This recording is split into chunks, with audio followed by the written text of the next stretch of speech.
And today we're going to talk about the myth of buy term and invest the difference. Really, you hear a lot about this type of strategy. Well, don't buy a cash value product because you can buy term and invest the difference and be better off. So, anyways, before I get started or go into too many details, I just want to talk briefly about our company. If you do work with us, you've probably already heard with us. If you don't work with us, we're going to be following up so we can get an opportunity to talk in more detail. But our company was founded by a former chief actuary and was uh, really born out of the recognition of the challenges that advisors face when they're writing life insurance. And the bottom line is, they're expected to do everything and generate paperwork, do case design, take paperwork, handle service. And if an advisor is successful, they don't have time to do all this stuff. So that's really our value proposition, is to put together systems, put together the staff to help you with those things and make you more successful. So anyways, we have what we call our premier producer process, and all the details are up here. But again, I think we'll follow up after this because I think this topic's really interesting and it's going to generate a lot of questions. But I'm going to go right into it. Feel free to use the questions thing. There's a Q&A tab in Zoom webinars that you can utilize to ask questions. So feel free to ask that. But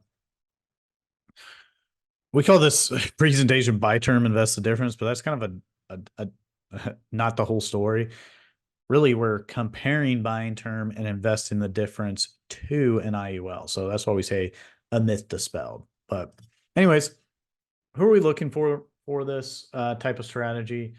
I would say anybody under 50. I mean, a cash value product will work with somebody generally up to maybe about 60 years old. Beyond 60, maybe 65, depending on their health. But beyond 60, it's a bit difficult to make a cash value policy accumulate a lot of cash value.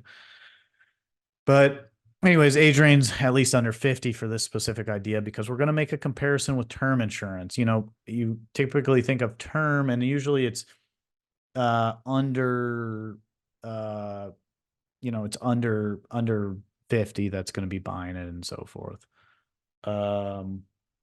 Able to contribute at least $250 a month. Honestly, I would say at least 500 a month, but you could get away with 250. You could get away with probably even smaller, but you got to remember you're going to have to service this thing for, well, if you're going to do a good job, you're going to have to service this for the rest of that person's life. Do you really want to do that when you only made, a couple $100 off of it up front? Don't know.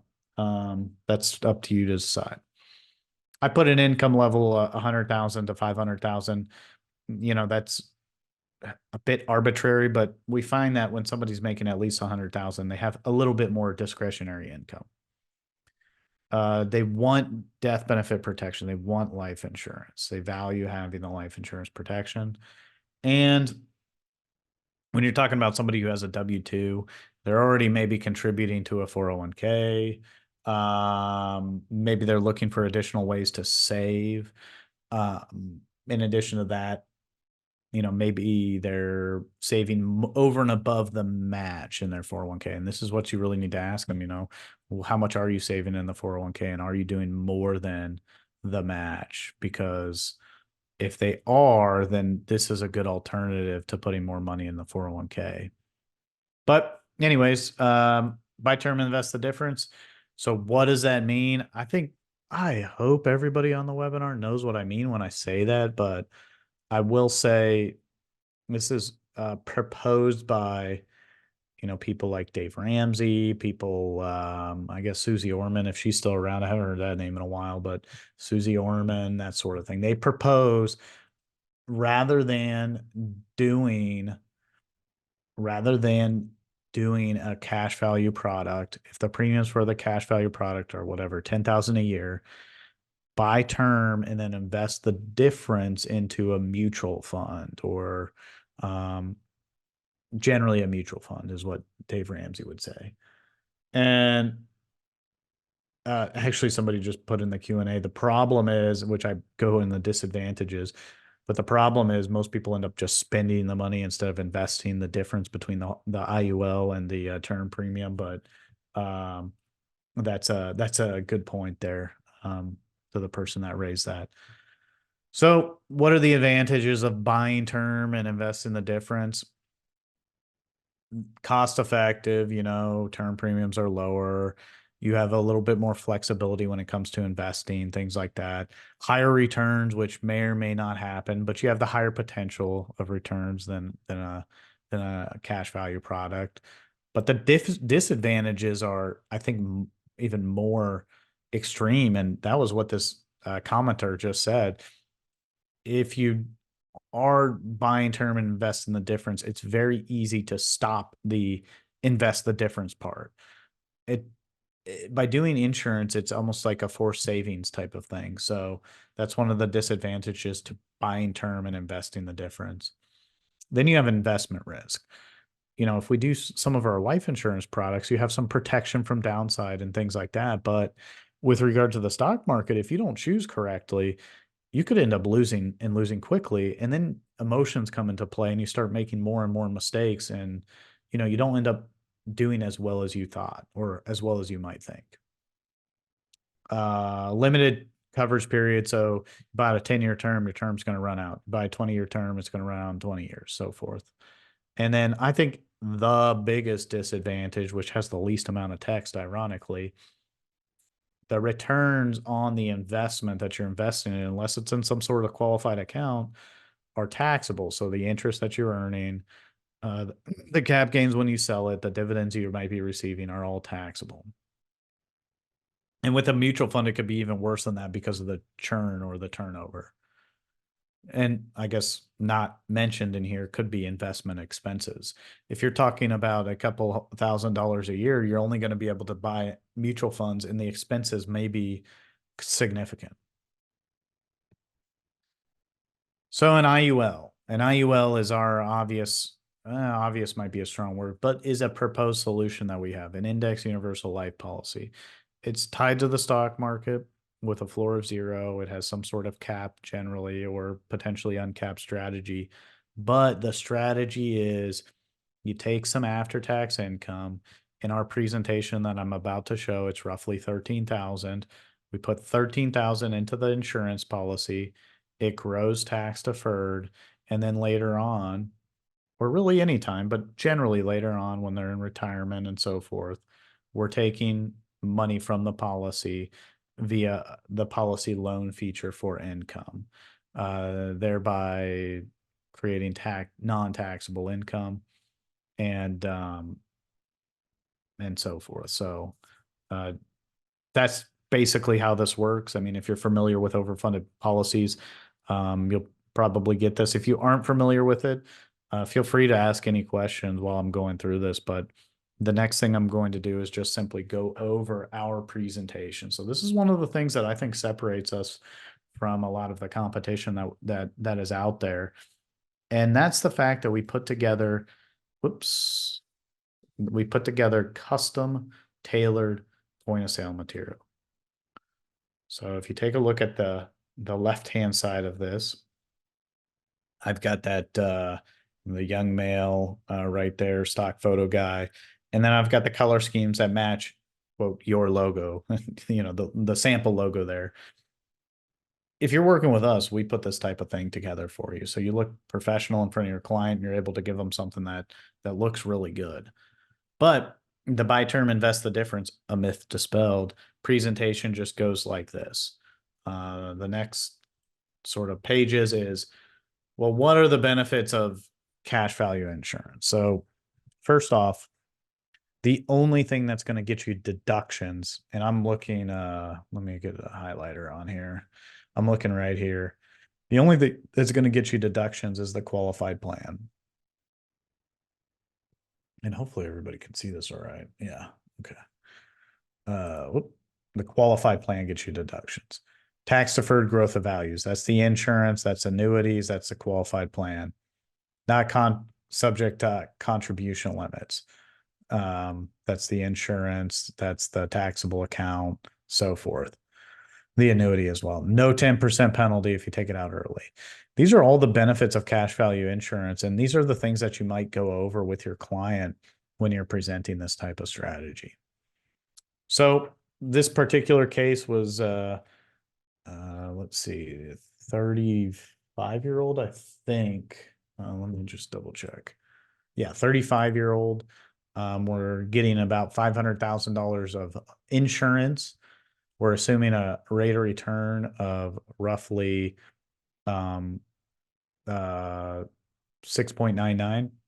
And we have a total contribution of 505 plus $1,200.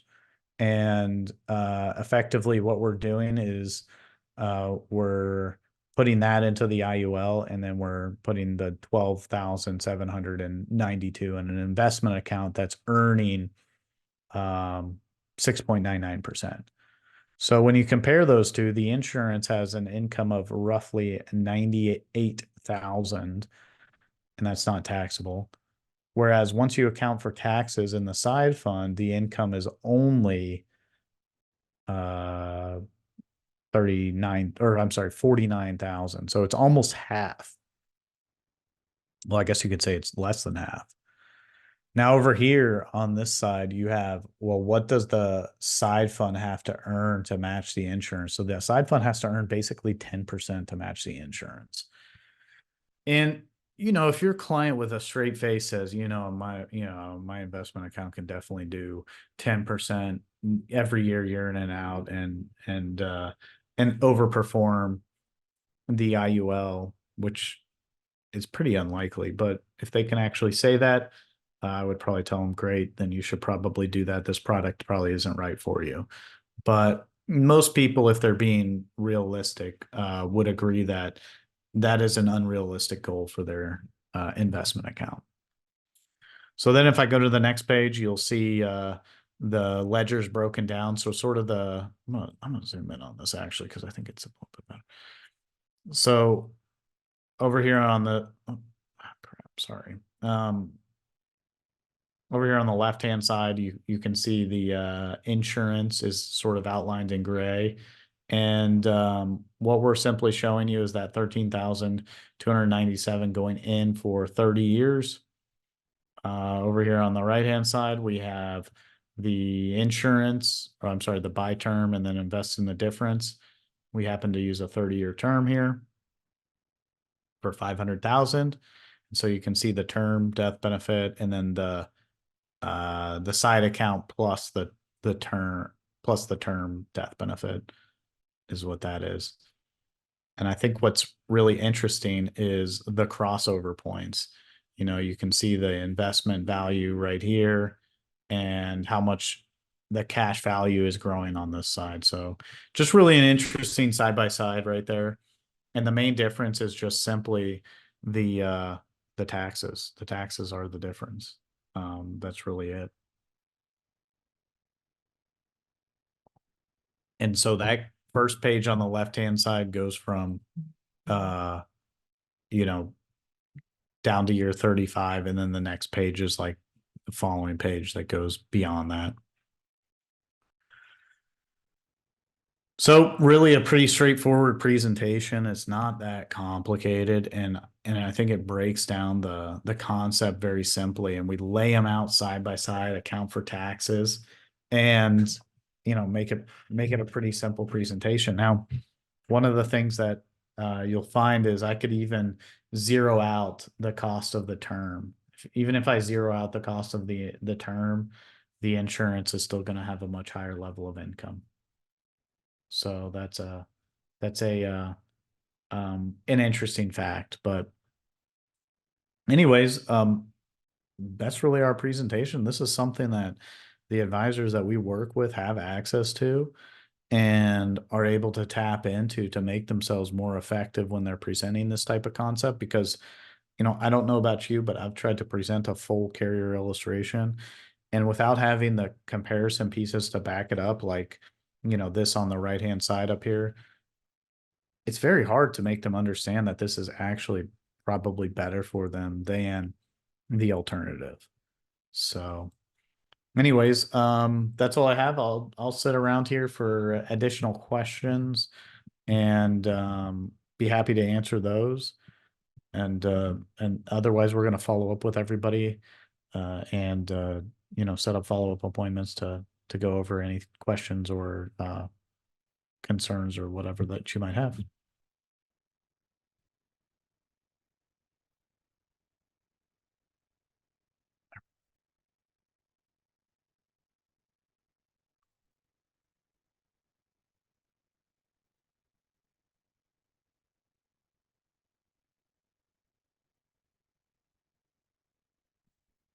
All right, great. Well, thanks everybody for joining us today.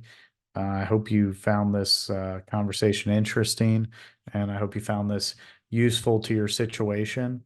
Um, Feel free to shoot me an oh, I got my email address here. Um, Feel free to shoot us an email if you have any other questions, and we'll be following up with everybody and going from there. Thank you.